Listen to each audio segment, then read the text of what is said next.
नमस्कार, आप देख रहे हैं न्यूज डीएनए इंडिया। अब होगा खबरों का डीएनए। माननीय मुख्यमंत्री जी, आपकी सरकार के सत्ता में आने के बाद में उत्तर प्रदेश में बहुत निवेश आया है और तो मेरा ये सवाल है कि इसका एक मुख्य कारण उत्तर प्रदेश में सुधरती हुई कानून व्यवस्था है, जिससे अपराधियों में भय है और व्यापारियों में एक सुरक्षा का माहौल है। तो आपने ऐसा क्या किया सत्ता में आने के बाद में कि ये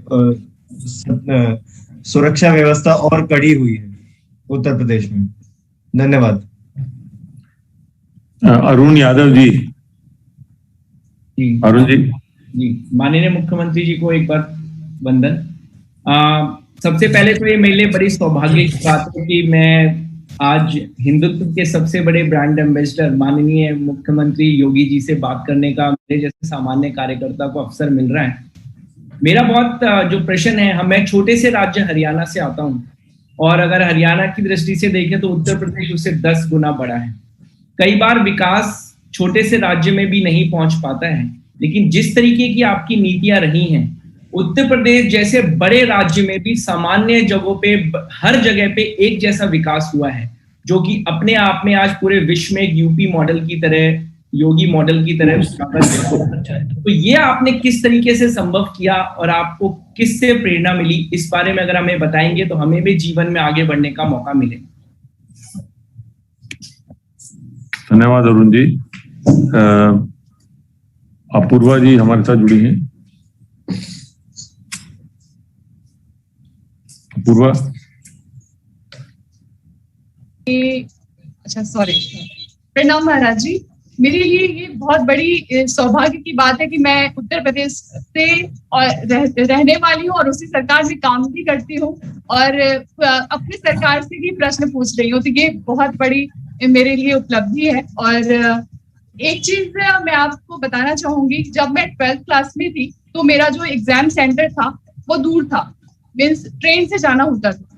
तो ट्रेन से जाते थे हम लोग और वहां पे और भी लड़के लोग आते थे। वो जो सिक्योरिटी जो गर्ल्स के लिए जो होती थी वो कुछ भी नहीं होता था। हम लोग एग्जाम देख करके जब आते थे तो लिटरली बैठकर 2-3 घंटे तक रोते थे। ये एक मेरे लिए बहुत, मतलब अब जो आपने जो किया है ना, वो मैं अपने शब्दों में बयान नहीं कर सकती। और आपने एक प्रश्न ये है मेरा आपसे कि महिला सशक्तिकरण के लिए आपने बहुत सारी चीजें की हैं।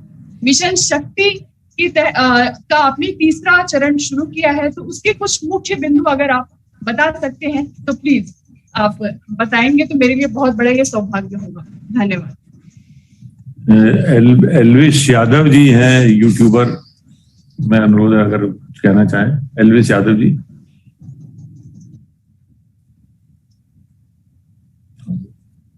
प्रणाम योगी जी। मेरा प्रश्न आपसे ये है कि जैसे आपने राम जन्मभूमि का इशू सॉल्व कराया, तो कृष्ण जन्मभूमि का कब तक सॉल्व हो पाएगा?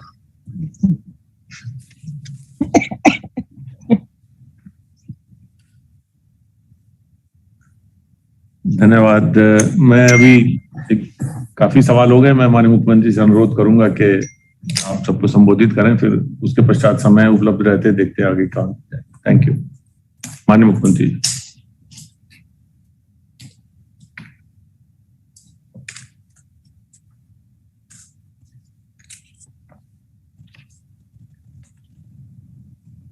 सोशल मीडिया के माध्यम से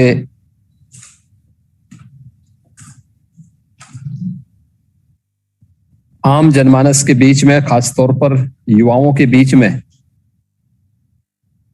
हम लोगों की बात को बहुत मजबूती के साथ रखने वाली जो टीम है, उनमें से आज लगभग 2.5 दर्जन ऐसे जो महत्वपूर्ण इन्फ्लुएंसर हैं, उन सब के साथ मेरा ये संवाद का कार्यक्रम हो रहा है। मैं आप सभी का आज के इस कार्यक्रम में सबसे पहले हृदय से स्वागत करता हूं। मुझे प्रसन्नता है कि आप सबने अपना समय निकाल करके और इस संवाद के कार्यक्रम के साथ जुड़े। यद्यपि मेरी हार्दिक इच्छा थी कि मैं आप सबकी बातचीत को सुनूं और आपके साथ फिर अपनी बात को शेयर करूं। स्वाभाविक रूप से आपके पास भी और मेरे पास भी समय की कुछ बाध्यता होती है, उसी के बीच से हमें रास्ता निकालना होता है।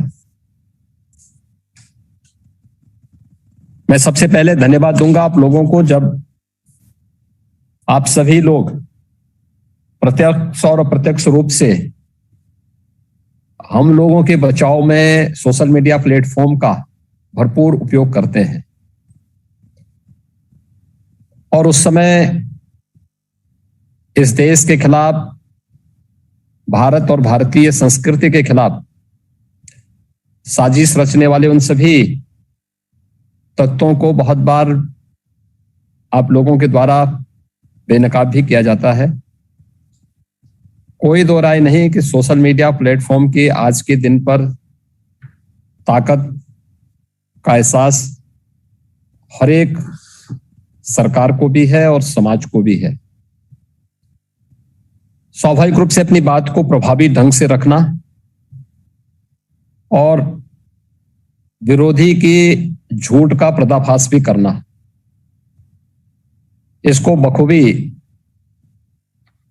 हम लोगों की ओर से सरकार की बहुत सारी चीजें ऐसी होती हैं जो सरकार सीधे नहीं बोल सकती,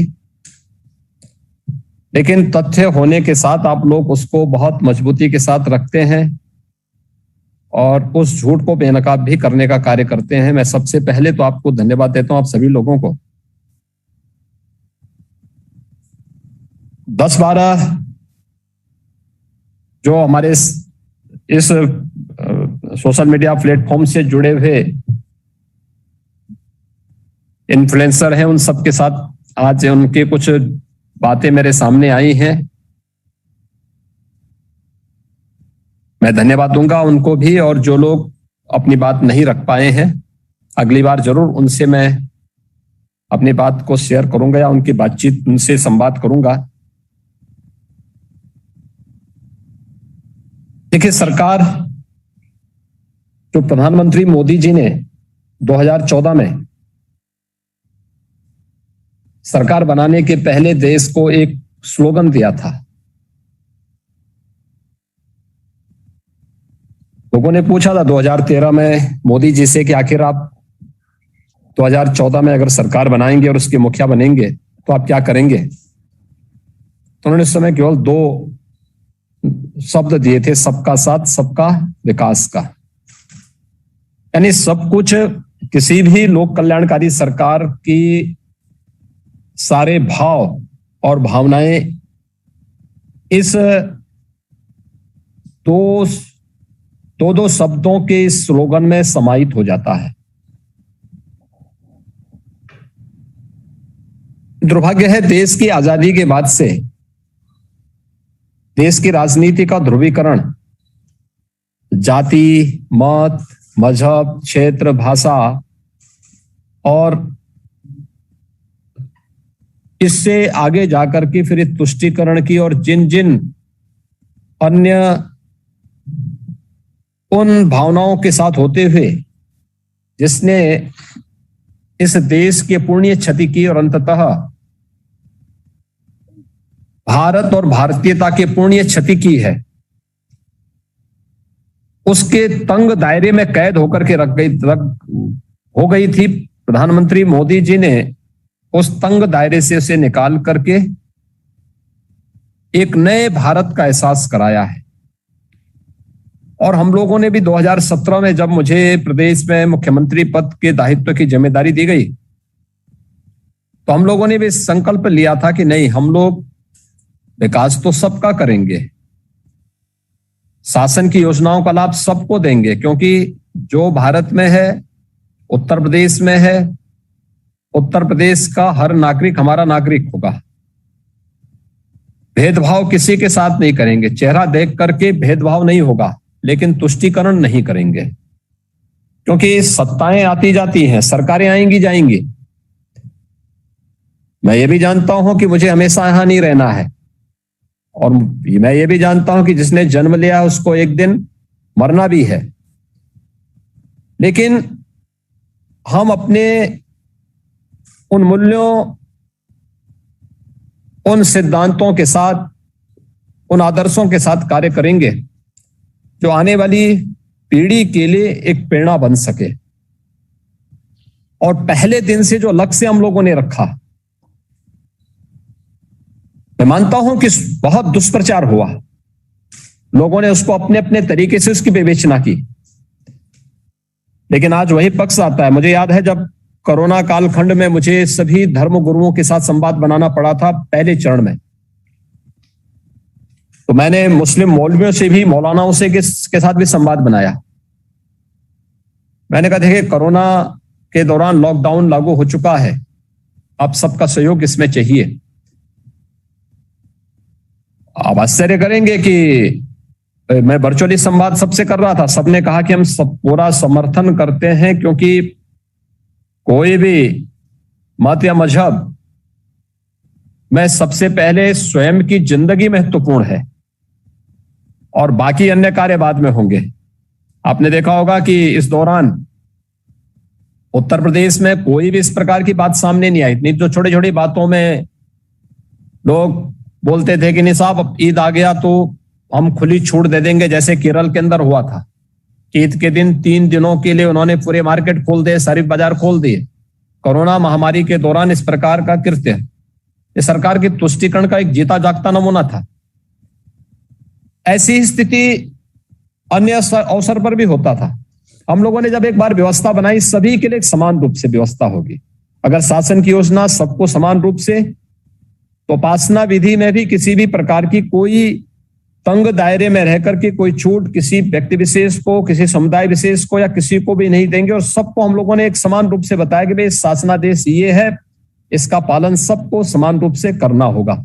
हर व्यक्ति उस कानून को मानता है, उसका सम्मान भी करता है और उस रूप में उसके साथ जुड़ता भी है। स्वाभाविक रूप से उत्तर प्रदेश की जब का एक स्वर जब वह निकलता है तो 24 करोड़ लोगों की आवाज निकलती है, 24 करोड़ लोगों की आवाज बनती है, उसमें एक ताकत होती है। उस ताकत के बल पर हम इसे आगे बढ़ाने में सफल हुए हैं और आज उसका परिणाम है कि सरकार कोई भी कार्यक्रम करती है, चाहे वह आज के समय में कोरोना महामारी के खिलाफ चलने वाली लड़ाई है, कोरोना प्रबंधन का एक कार्य, आम पब्लिक का भरपूर सहयोग हमें मिला। आज के दिन पे उत्तर प्रदेश में सारी गतिविधियां खुल चुकी हैं। एक्टिव केस हमारे पास 200 से नीचे हो गए हैं। उत्तर प्रदेश के अंदर जो कोविड टेस्ट है अभी भी 2.25 लाख से लेकर के 2.5 लाख के बीच में हो रहे हैं, पर डे हो रहे हैं। हमारी निगरानी समितियां गांव-गांव में जाके डोर टू डोर स्क्रीनिंग करने का कार्य अभी भी कर रही हैं। इतनी बड़ी आबादी के बीच में कोरोना प्रबंधन का एक कार्य है और चैलेंज उत्तर प्रदेश के सामने सबसे ज्यादा था, क्योंकि हमारे प्रवासी कामगार और श्रमिक देश और दुनिया के तमाम स्थानों पर अपनी रोजी रोजगार के लिए जाते थे। कोरोना ने हमें एक अवसर दिया और यह अवसर था कि हम अपने कामगार और श्रमिकों की स्किल मैपिंग कर सकें, उनके अनुरूप यहां पर उनके लिए काम ढूंढ सके, उसके अनुसार जॉब उनके लिए ढूंढ सके और उसको उपलब्ध करा सकें। और इसमें हमें काफी बड़ी सफलता भी प्राप्त हुई। जब आम जनमानस को विश्वास हो जाता है कि सरकार बिना भेदभाव के कार्य कर रही, तो उसका भरपूर सपोर्ट भी फिर सरकार को मिलता हुआ दिखाई देता है।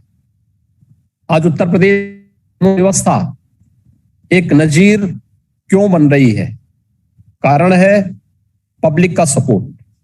देखिए, लुटियन जोन की जो मीडिया है वह हमारे बारे में क्या बोल रही है, मैं उसकी बहुत चिंता इसलिए भी नहीं करता हूं क्योंकि मुझे मालूम है कि वो उसको हमेशा मेरे बारे में, हमेशा उनके बारे में, उनके मन में एक विकार जरूर होगा मेरे प्रति, इसलिए कभी वो मेरे बारे में सही नहीं सोच सकते।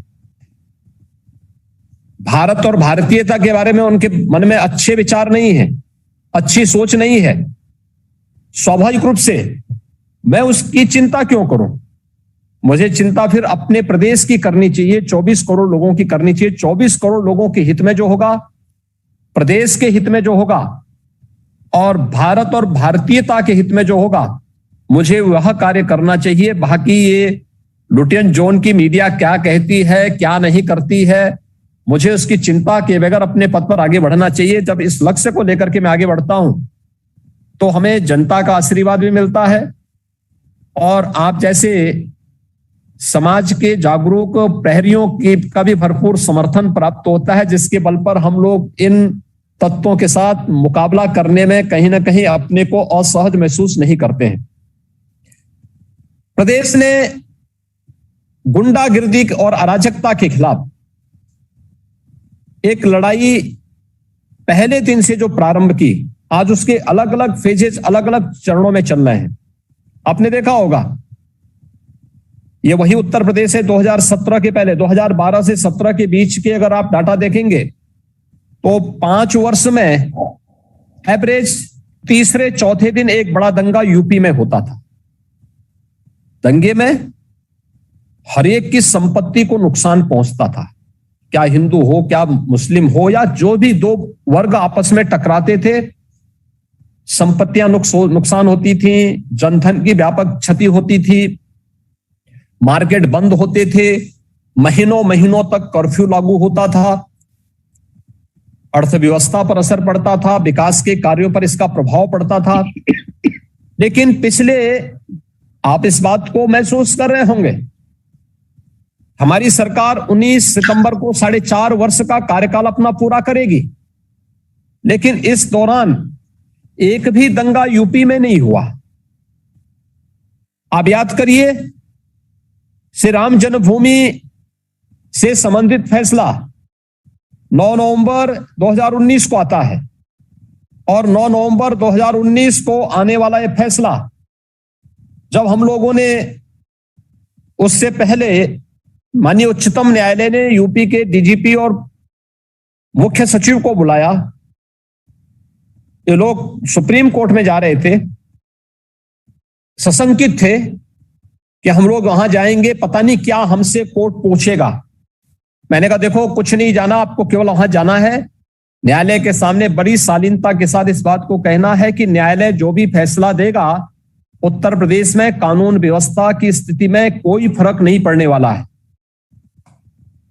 ये लोग कह रहे कैसे हम इस बात को कह सकते हैं। मैंने कहा ये मेरी तरफ से आप बोलेंगे, उत्तर प्रदेश में कानून व्यवस्था की स्थिति और उत्तर प्रदेश में सुरक्षा की स्थिति में कहीं कोई कुछ नहीं होने वाला, बहुत शांतिपूर्ण रहेगा। ये लोग सुप्रीम कोर्ट के सामने, जो माननीय न्यायाधीश थे, न्यायमूर्तिगण थे, उनके सामने प्रस्तुत होते हैं। उनसे यही पूछा गया कि क्या प्रभाव पड़ेगा कोर्ट फैसला देगा तो। इन्होंने अपनी बात को यही बात कही कि साहब वहां पे बिल्कुल शांति रहेगी, कहीं कोई समस्या नहीं आएगी। इनको इस बात की आशंका थी कि न्यायालय फैसला अभी 1 सप्ताह के बाद देगा। ये लोग जैसे सुप्रीम कोर्ट के बाहर निकले तो इन्होंने अपने फोन से मुझे अवगत कराया कि सुप्रीम कोर्ट में हमारी पेशी हो चुकी है, चेंबर में हमारी मुलाकात हुई थी और हमें चेंबर में ही कॉल किया गया था।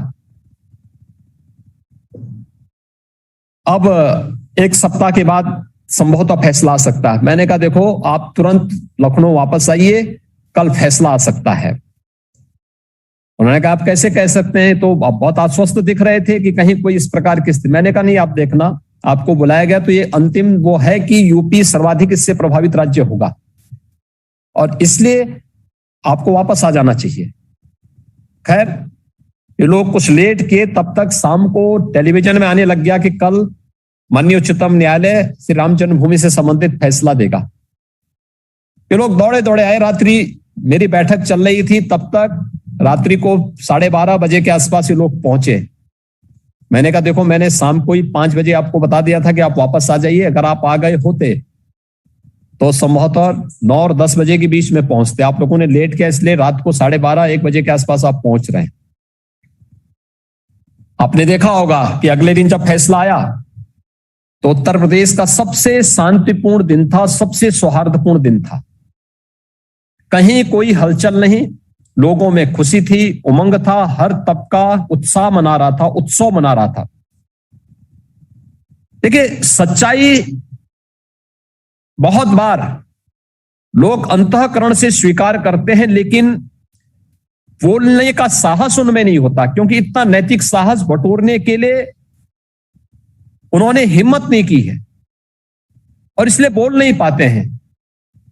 अयोध्या में जहां विवादित ढांचा था, वहां राम मंदिर था, वह राम जन्मभूमि है, एक शाश्वत सत्य था। माननीय उच्चतम न्यायालय ने उस शाश्वत सत्य पर अपनी अंतिम मोहर लगाई है।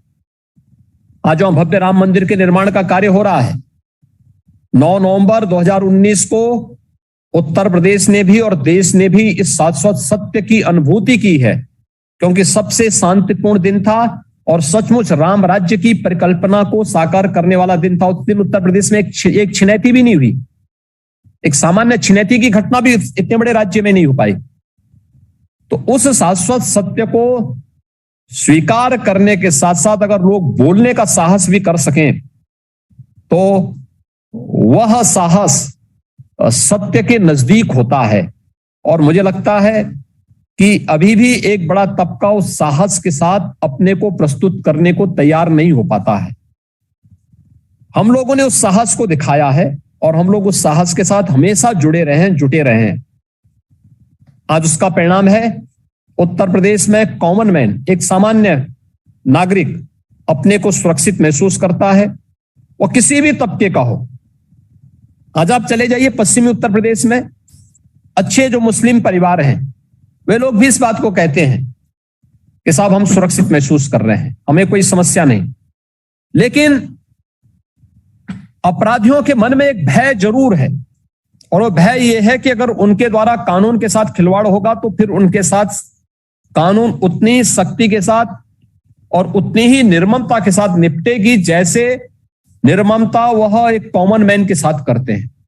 और मुझे लगता है कानून का यह भय आवश्यक है, होना भी चाहिए।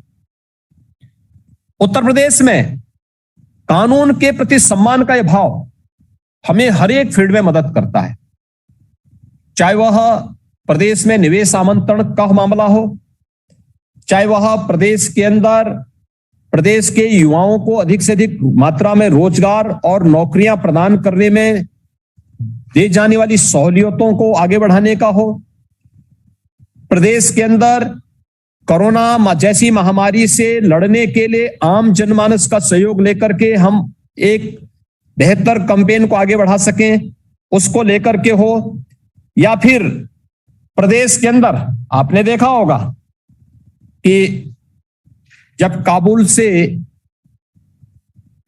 अफगानिस्तान के राष्ट्रपति प्लान किए और तालिबान काबुल के अंदर पहुंचा, उत्तर प्रदेश के अंदर उस दिन 2 लोगों ने बयान दिए थे तालिबान के पक्ष में। जैसे बयान आया, हमने कहा तालिबानी सोच है, और ये तालिबानी सोच ये महिला विरोधी, आदि आबादी का विरोधी है, बच्चों के विरोधी है। यानी यह सोच यानी लगभग 75% आबादी का विरोध करती है। इसको स्वीकार नहीं किया जाना चाहिए। अगर ये इससे भावनाएं भड़कती हैं, इससे गलत तत्वों को प्रश्रय मिलता है, तो इस पे कार्रवाई होनी चाहिए। आपने देखा होगा अगले दिन ही संबंधित थानों में एफआईआर लॉन्च होती है, और एफआईआर लॉन्च होने के बाद ये सभी स्वर बदल जाते हैं जो कल तक तालिबान के पक्ष में बोल रहे थे। हमें मालूम है कि अगर हम लोग पहले दिन कार्रवाई नहीं करते तो यहां पर अनेक जगहों से फतवा जारी होने प्रारंभ हो जाते, और फिर उस सोच को यहां पे लागू करने की एक जद्दोजहद प्रारंभ हो जाती है। लेकिन समय से की गई कार्रवाई उन लोगों को बैक फुट पर ले जाती है, सरकार को फ्रंट फुट पर ला करके उससे पूरी मजबूती से लड़ने की एक ताकत देती है।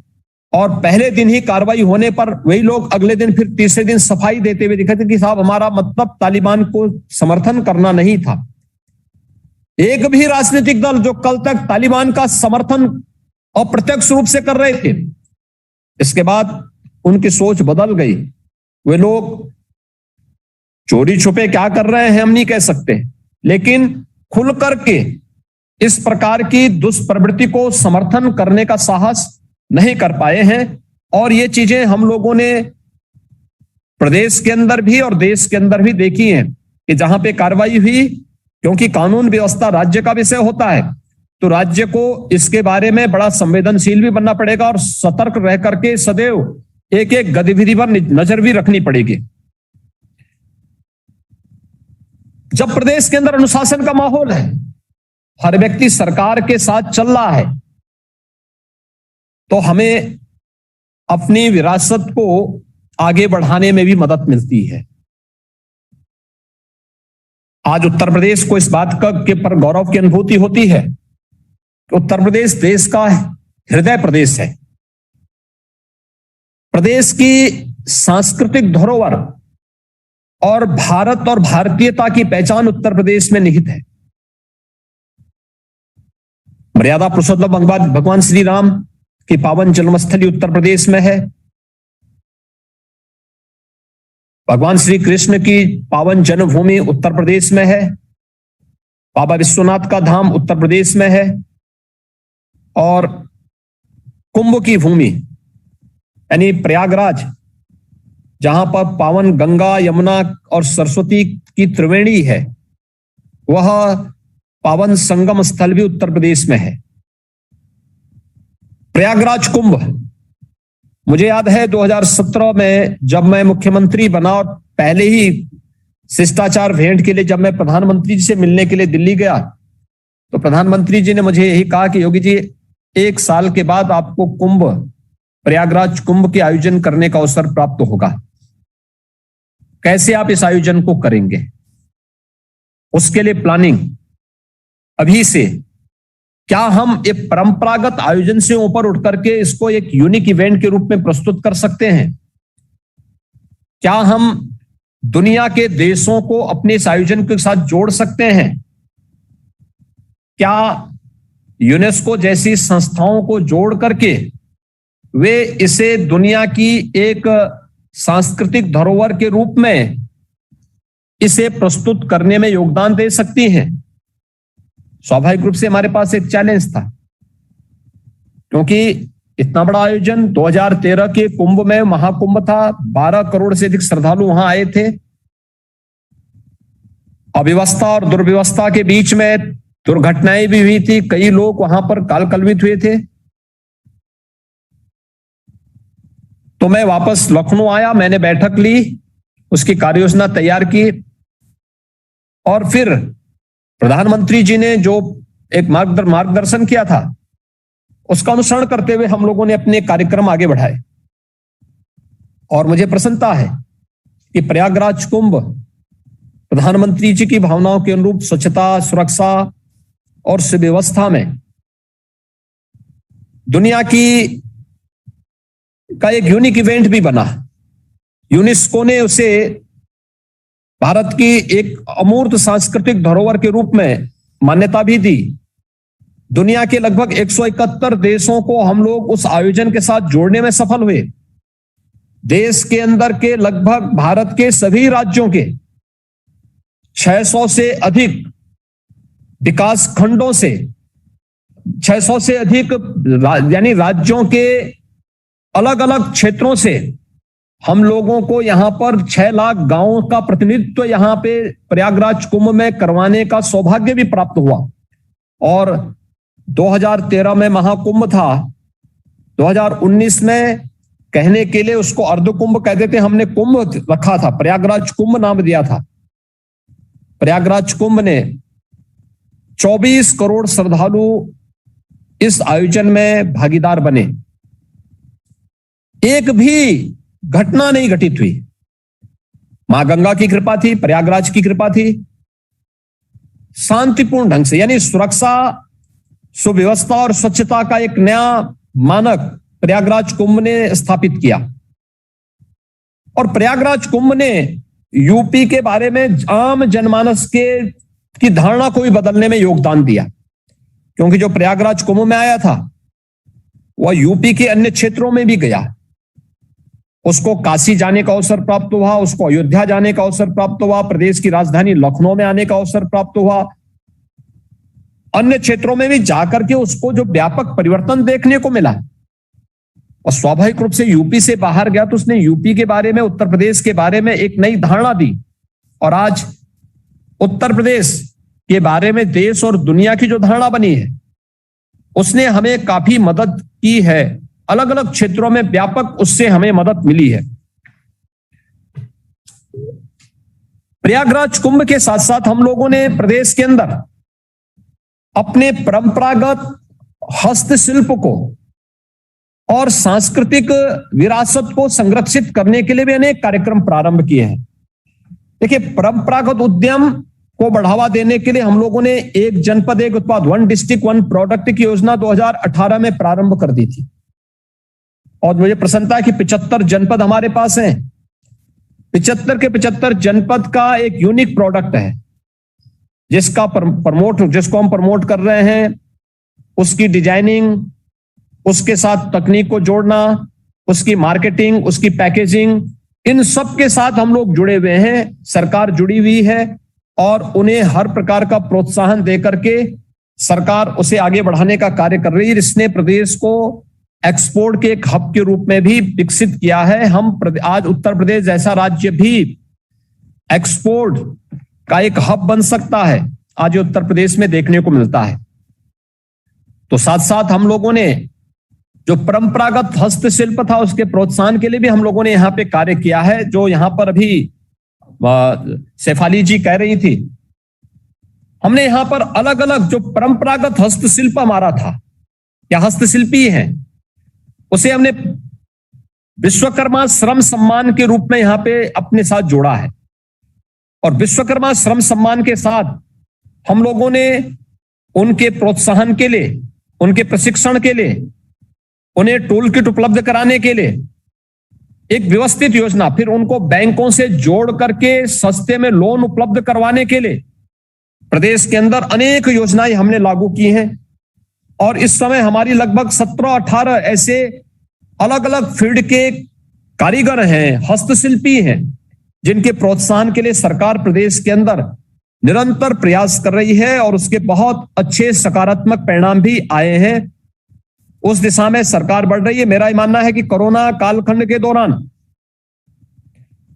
प्रदेश में आए जो 40 लाख प्रवासी कामगार और श्रमिक थे, साथ साथ प्रदेश के जो निवासी कामगार और श्रमिक थे, लगभग ऐसे 2 करोड़ लोगों को रोजगार सृजन करने में या स्वतः रोजगार के साथ जोड़ने में हमें अपनी परंपरागत उद्यम और परंपरागत जो हस्तशिल्पी थे इनके माध्यम से बैंकों के साथ उन्हें जोड़ करके उनके माध्यम से रोजगार और स्वरोजगार को उपलब्ध करवाने में हमें भारी मदद मिली है। और उसके कारण आपने देखा होगा कि पहले चरण में यूपी में कोरोना की पहली लहर में 40 लाख प्रवासी कामगार और श्रमिक आए थे। दूसरी लहर में आपने देखा होगा कि यूपी में जो वापस आए, यानी जो यूपी वापस आ गया था उसमें से मात्र 10% लोग वापस गए थे, और दूसरी लहर के पहले वे लोग वापस फिर आ गए। यूपी में कहीं कार्य की कोई कमी किसी के लिए नहीं थी। सभी लोगों ने यूपी में रह करके, उत्तर प्रदेश में रह करके अपनी आजीविका को, यानी अपने जीवन को भी बचाया और अपनी जीविका को भी बचाने में वे सफल हुए हैं। और इस पर उत्तर प्रदेश सरकार निरंतर कार्य कर रही है। सांस्कृतिक टूरिज्म के बारे में भी हमारे पास, यूपी तो इस देश से बहुत समृद्धशाली है। आप देखें, बुद्ध की धरती यूपी है, महावीर जैन की और जैन तीर्थंकरों की भूमि यूपी है, राम और कृष्ण की धरती है, बाबा विश्वनाथ की धरती है। यहां पर हमारे तमाम शक्तिपीठ हैं और अन्य पवित्र धार्मिक स्थल संतों की परंपरा से जुड़े हुए। महर्षि वाल्मीकि यूपी में पैदा हुए, संत रविदास यूपी में पैदा हुए, संत कबीरदास यूपी में पैदा हुए, संत रविदास उत्तर प्रदेश में हुए। यानी अनेक संतों की, ऋषि मुनियों की भूमि होने के नाते हम लोगों ने इस परंपरा को बहुत समृद्ध किया, बहुत आगे बढ़ाने का कार्य हम लोग कर रहे हैं, निरंतर कर रहे हैं। आज आप देखेंगे चित्रकूट के जंगल में आप जाएंगे, लालापुर में, तो आप देखेंगे वहां पर महर्षि वाल्मीकि के प्राचीन आश्रम के पुनरुद्धार की कार्रवाई हो रही है। आप प्रयागराज में जाएंगे, दुनिया का सबसे पहला गुरुकुल महर्षि भारद्वाज का आश्रम के नाम पे केवल एक पार्क मात्र बचा हुआ था। आज आप जाएंगे, उस पार्क को दूर से देखने पे ही भव्य प्रतिमा महर्षि भारद्वाज की आपको देखने को मिलेगी प्रयागराज में। एक नया स्वरूप ले रहा है संत तुलसीदास जी का, मध्यकाल में जिन्होंने भक्ति जागरण के माध्यम से स्वाधीनता आंदोलन को एक नई धार दी थी। संत तुलसीदास जी की पावन जन्मस्थली उत्तर प्रदेश में है। वहां पर भी हम लोग तेजी के साथ वहां के विकास और पर्यटन सुविधाओं का विकास कर रहे हैं, पर्यटकों को आमंत्रित कर रहे हैं। भगवान राम ने अपने वनवास कार्यकाल के दौरान सर्वाधिक समय जिस चित्रकूट में व्यतीत किया था वह उत्तर प्रदेश में है। अभी हमारे साथ जुड़ी हैं सुश्री अपूर्वा सिंह, गाजीपुर की बोल रही थी। गाजीपुर नाम नहीं था, गादीपुर नाम था। ये महर्षि यानी महाराज गादी की ये भूमि रही है। महर्षि विश्वामित्र के पिता थे। हमने जो मेडिकल कॉलेज वहां पे दे रहा हूं महर्षि विश्वामित्र के नाम पे दे रहे हैं। बस्ती ये महर्षि वशिष्ठ की भूमि है और बस्ती में हम एक मेडिकल कॉलेज बनाए हैं, उसका नाम ही हमने महर्षि वशिष्ठ मेडिकल कॉलेज दिया है। ऐसे अलग अलग स्थानों पर जो हम लोग अपनी संस्थाओं का नामकरण भी कर रहे हैं इसी नाम। सहारनपुर में हमारा एक मेडिकल कॉलेज बन रहा है, मां शाकंभरी के नाम पर वो मेडिकल कॉलेज वहां पे बनाया जा रहा है। अलीगढ़ में हम लोग एक विश्वविद्यालय की स्थापना कर रहे हैं। विश्वविद्यालय, आप आश्चर्य करेंगे कि विश्वविद्यालय की स्थापना हो रही। अलीगढ़ मुस्लिम विश्वविद्यालय में सर्वाधिक योगदान दिया था राजा महेंद्र प्रताप सिंह ने। राजा महेंद्र प्रताप सिंह जी एक जाट राजा थे, बहुत क्रांतिकारी राजा थे। 1915 में उन्होंने अफगानिस्तान में भारत की एक अस्थायी सरकार का गठन कर दिया था, आजाद हिंद सरकार का गठन 1915 में, और उसके राष्ट्रपति वो बने थे अफगानिस्तान में।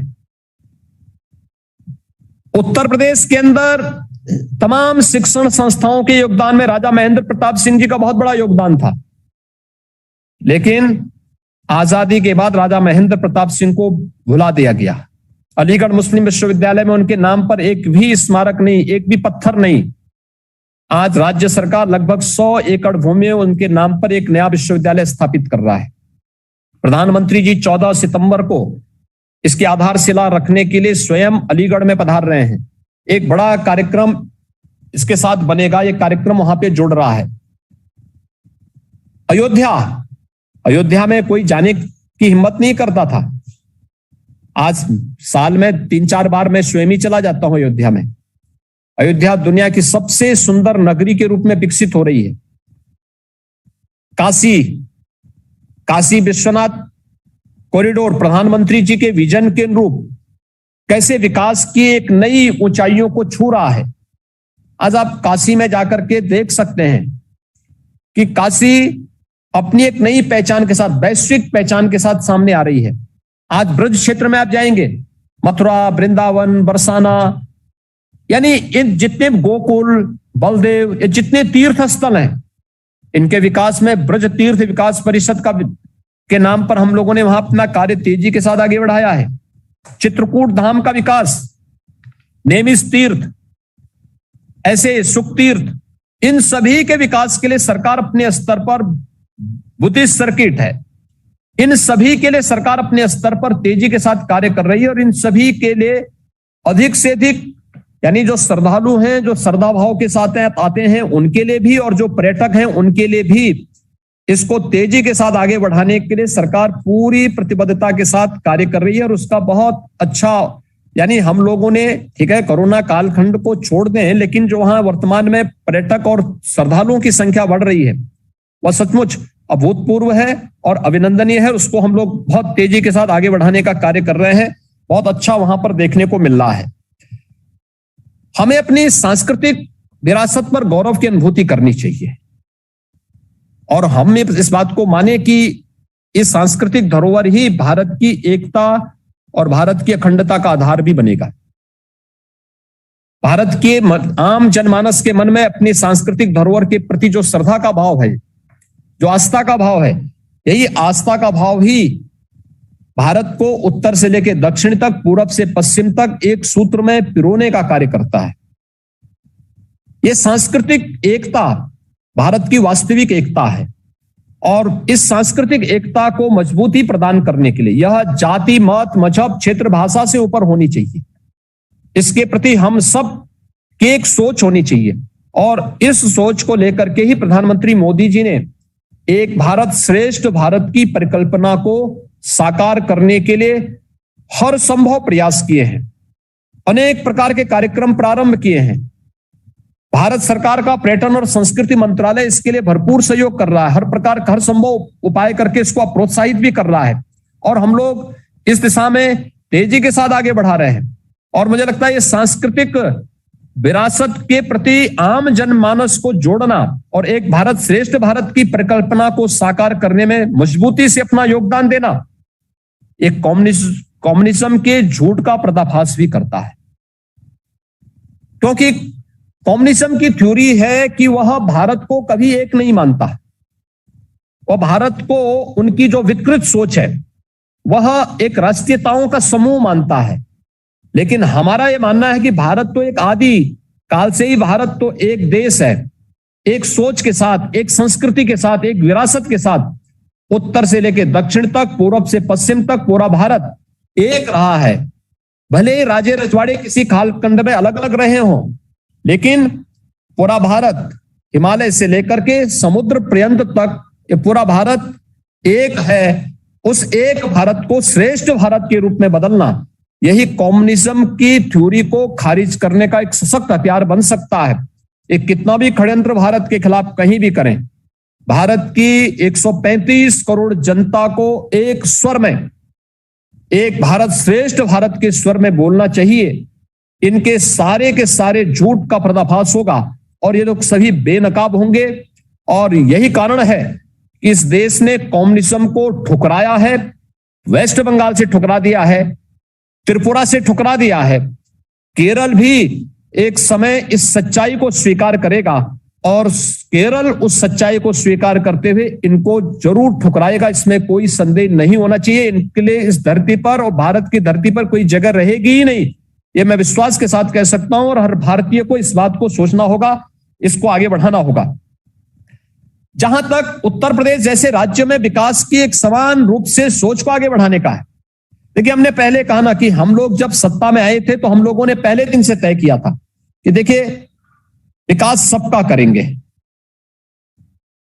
जब मेरे पास, मैं 19 मार्च को मुख्यमंत्री पद की शपथ लेने के बाद, जब मैं अपनी पहली बैठक के बाद अपने कार्यालय बैठा तो मेरे पास आए लोग कि साहब हमें एक कागज में साइन कराने के लिए, उन्होंने कहा साहब गोरखपुर को 24 घंटे बिजली देनी है। मैंने कहा गोरखपुर को ही क्यों, प्रदेश के 75 जनपदों को क्यों नहीं? उन्होंने कहा नहीं साहब पहले से रात। मैंने कहा यही तो बदलने के लिए हम लोग आए हैं। अगर 75 जनपदों को एक समान बिजली मिलेगी, केवल गोरखपुर को नहीं। हमने जो योजना बनाई पूरे प्रदेश के लिए बनाई, जैसे बिजली मिलेगी पूरे प्रदेश के लिए, एक यूनिफॉर्म पॉलिसी तैयार करिए। 75 के 75 जिला मुख्यालयों में 24 घंटे बिजली देंगे, ग्रामीण क्षेत्र में 18 घंटे से 20 घंटे तक बिजली देंगे। एक दिन तय हो गया, आज भी चालू है, आज भी जारी है।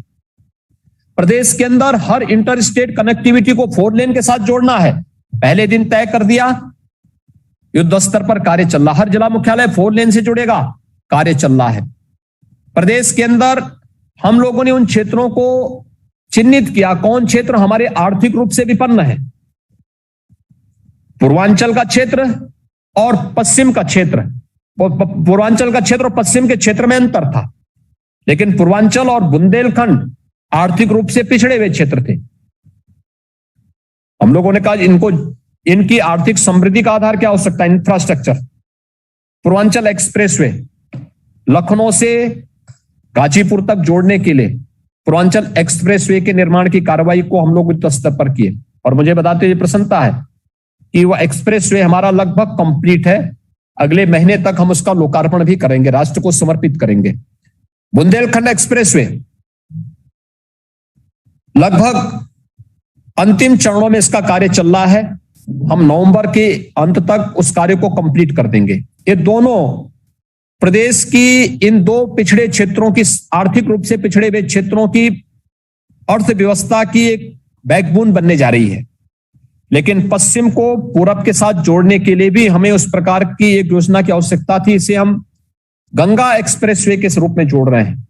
मेरठ से प्रयागराज तक गंगा एक्सप्रेसवे के निर्माण की कार्रवाई हम लोग लैंड ले चुके हैं।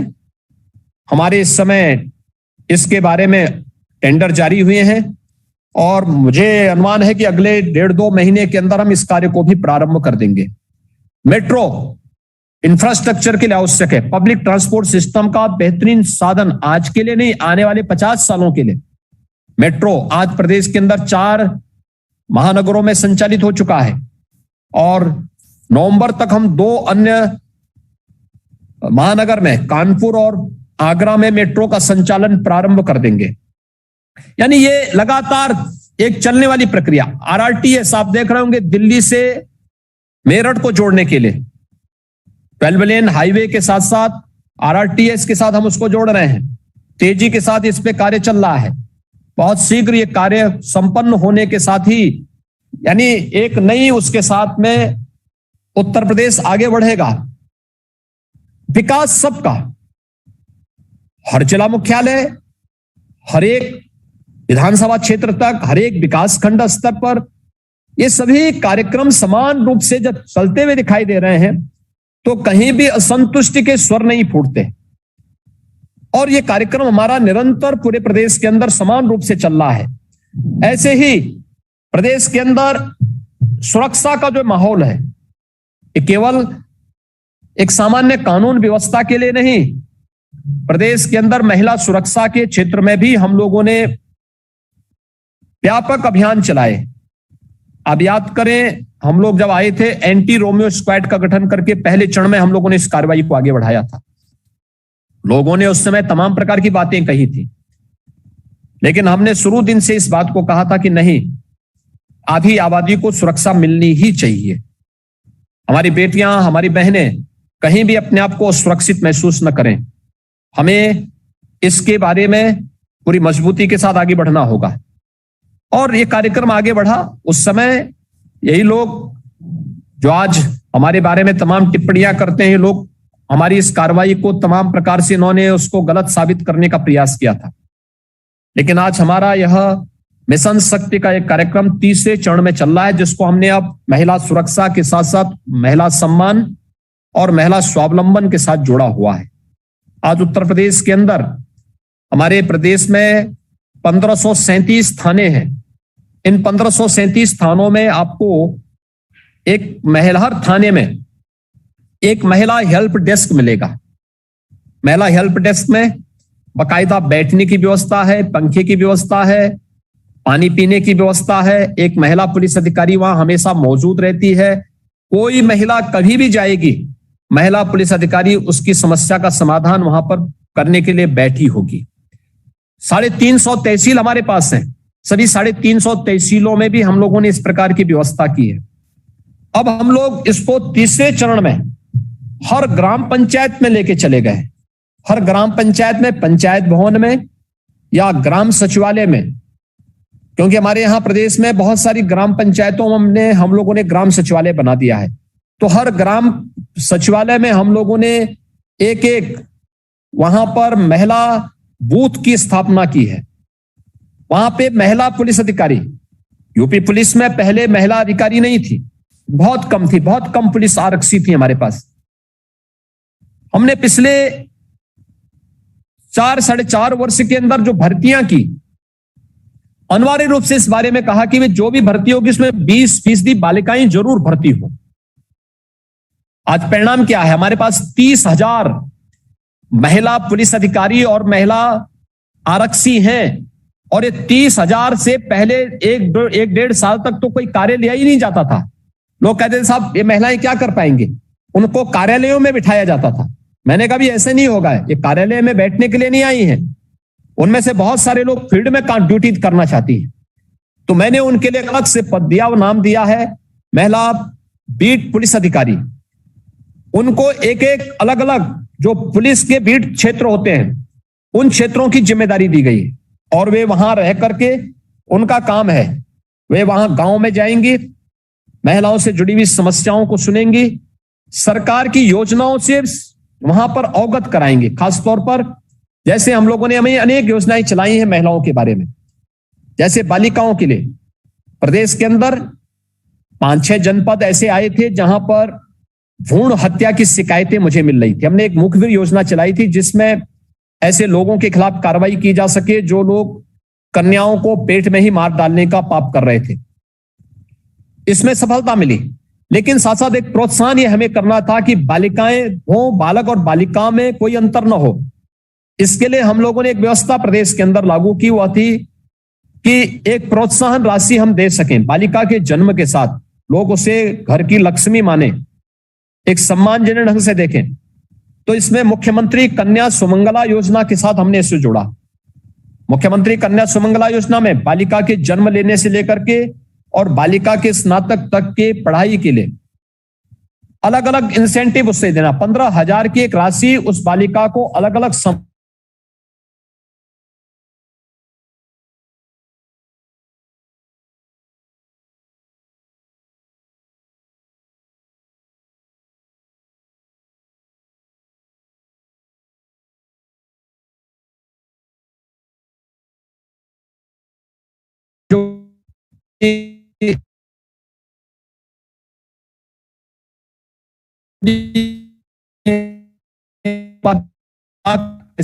गांव के सामने जिसमें 51,000 रुपए की राशि सरकार की तरफ से हम लोग उस बालिका की शादी के लिए उपलब्ध करवाते हैं। एक कार्यक्रम हम लोग प्रदेश के अंदर लागू कर चुके हैं, ये सफलतापूर्वक प्रदेश के अंदर संचालित हो रही है। ऐसे ही प्रदेश के अंदर बालिकाओं के लिए अन्य अनेक योजनाएं, जैसे निराश्रित महिला पेंशन योजना। कोई भी ऐसी महिला जिसको कोई देखभाल करने वाला नहीं, सरकार उसको पेंशन के साथ, राशन कार्ड के साथ, आवासीय सुविधा के साथ जोड़ेगी। यह कार्यक्रम हमारा 29 लाख महिलाओं को अब तक हम इस योजना के साथ जोड़ चुके हैं। हमने अब महिला पुलिस बीट अधिकारियों के इसके साथ जोड़ा है। आप गांव में जाएंगी, बहुत सारी महिलाएं ऐसी होंगी जो योजनाओं के बारे में जानकारी रखती नहीं होंगी। आप इसको लेकर के जाएंगी, इन योजनाओं में कौन कौन सी लाभ उसको मिल रहा है, कौन नहीं मिल रहा है, और जिसको जो आवश्यकता है उसका लाभ उसे उपलब्ध करवाना। वहां पर ऑनलाइन फॉर्म भरने का हो या मैन्युअली भरेंगे तो भी योजनाओं का लाभ उन्हें मिलना ही चाहिए। आपको ये जिम्मेदारी निभानी है और सफलतापूर्वक ये कार्यक्रम प्रदेश के अंदर संचालित हो रहे हैं।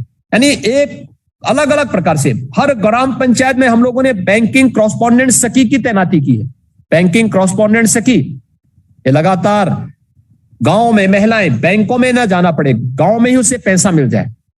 महिलाओं को कार्य भी मिला, लेकिन साथ साथ गांव की अन्य महिलाओं को या गांव के अन्य लोगों को बैंकों के आगे चक्कर न काटना पड़े और बैंकों का कार्य भी प्रभावित न हो। वे बड़े कार्य करें, बाकी कार्य बैंकिंग कॉरेस्पॉन्डेंट सखी करेगी। एक एक महिला कॉरेस्पॉन्डेंट सखी, वो कॉरेस्पॉन्डेंट हर ग्राम पंचायत में तैनात आज के दिन किया जा चुका है। महिला स्वयंसेवी समूह 52 लाख से अधिक महिलाएं यूपी के अंदर ऐसी हैं जो महिला स्वयंसेवी समूह के साथ जुड़ी हुई हैं और उन्हें शासन ने रिवॉल्विंग फंड दिया है। इतना बेहतरीन कार्य कर रही हैं कुछ स्वयंसेवी समूह, तो वास्तव में उनके कार्य को देख करके लगता है कि इनको ये पहले से इतना प्रोत्साहन मिला क्यों नहीं। बहुत बेहतरीन कार्य कर रहे हैं। तो सुरक्षा के साथ साथ उनका सम्मान भी और उनके स्वावलंबन का कार्यक्रम भी जब एक साथ चला तो मिशन शक्ति के फेज 3 का एक कार्यक्रम इसी तर्ज पर आगे बढ़ रहा है। इसमें भी बहुत कुछ किए जाने की आवश्यकता है। आपने देखा होगा अभी पंचायत चुनाव यूपी में हुए हैं। पंचायत चुनाव में महिलाओं के लिए 30% आरक्षण है, लेकिन उत्तर प्रदेश में ब्लॉक प्रमुख 56% स्थानों पर ब्लॉक प्रमुख महिलाएं बनी हैं और 54% स्थानों पर जिला पंचायत के अध्यक्ष महिलाएं बनी हैं। यानी ये चीजें दिखाती हैं कि महिलाएं तेजी के साथ इस दिशा में आगे बढ़ रही हैं और उन्हें आगे बढ़ाने के लिए जब सरकार थोड़ा भी प्रयास करती है तो वह, अगर हम आधा प्रयास करते हैं तो वह उससे दुगनी ताकत के साथ आगे बढ़ सकती है। इतनी क्षमता उनके पास है और ये उत्तर प्रदेश के अंदर हमारा ये कार्यक्रम तेजी के साथ आगे बढ़ रहा है। मैं अंत में LPS यादव जी ने जो बात एक कही है श्री राम जन्मभूमि की तर्ज पर अन्य हमारे मानबिंदुओं के बारे में हमें धैर्य के साथ देखना चाहिए। जो लोग पहले बोलते थे कि अयोध्या के बारे में प्रश्न खड़ा करते थे, मुझे लगता है आज अयोध्या पे कोई प्रश्न खड़ा नहीं हो सकता है। एक बार काशी विश्वनाथ धाम, ब्रज तीर्थ क्षेत्र का विकास जिस तर्ज पर हो रहा है, इसको होने दीजिए, समस्याओं का समाधान अपने आप होता हुआ दिखाई देगा। आप देखेंगे कि सभी चीजें आगे बढ़ेंगी।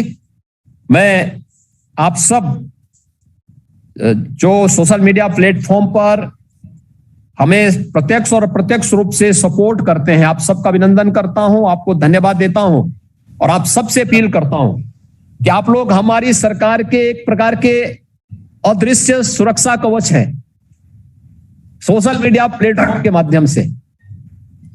क्योंकि जो बाहरी आक्रमण होते हैं, ये लोग जब हर फील्ड से हमें फेस नहीं कर पा रहे हैं तो ये लोग झूठ, एक न एक झूठ रोज फैलाने का प्रयास करते हैं। और उस झूठ का सामना बहुत बार होता है कि हमारे प्लेटफॉर्म से देर होती है या हमारे स्तर पर उसकी प्रतिक्रिया व्यक्त करने में लेट होती है। समय पे शासन के जिम्मेदार अधिकारियों से जानकारी लेकर के अगर उसका सामना करने के लिए आप लोग सभी लोग अपना योगदान देंगे तो मैं विश्वास के साथ आपको इस बारे में आश्वस्त करता हूं कि उत्तर प्रदेश के बारे में जो आप सबकी अपेक्षा है, उत्तर प्रदेश से जो आप सबकी आकांक्षा है, उसके अनुरूप उत्तर प्रदेश परिणाम देगा।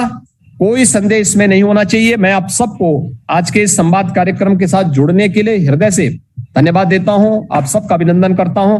बहुत बहुत धन्यवाद। महाराज जी, मुझे 1 मिनट बोलने का मौका देंगे? कुछ अति आवश्यक सुझाव है मेरे, क्या मैं बोल सकता हूं 1 मिनट के लिए? हाँ, बताएं। बहुत अच्छे काम हमारे प्रदेश में हुए हैं, लेकिन ये दिल मांगे मोर, इसको उत्तर प्रदेश को उत्तम प्रदेश बनाने के लिए कुछ छोटे से मेरे विचार हैं जो मैं रखना चाहता हूं कि प्रधानमंत्री जी की स्वच्छ भारत योजना को सक्सेसफुल बनाने के लिए, आगे तक ले जाने के लिए, एक तो हर 100 मीटर पर डस्टबिन होने चाहिए और क्लीनलीनेस ड्राइव रेगुलरली चलनी चाहिए। क्योंकि स्वच्छ भारत अभियान को अगर फेल करता है तो वो लास्ट मिनट पर, लास्ट पॉइंट पर सफाई कर्मचारी ही करता है।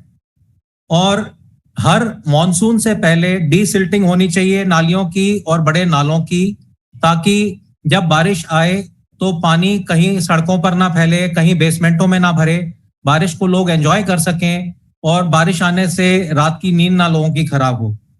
सब पेड़ों की टाइम पे ट्रिमिंग हो, पटरियों की सफाई हो, पेंट हो, ट्रैफिक को रेगुलेट किया जाए। रिक्शा और रेडियां जो हैं उनको अगर हम सही तरीके से खड़ा होने के लिए करेंगे तो ट्रैफिक नियमित रूप से चल पाएगा।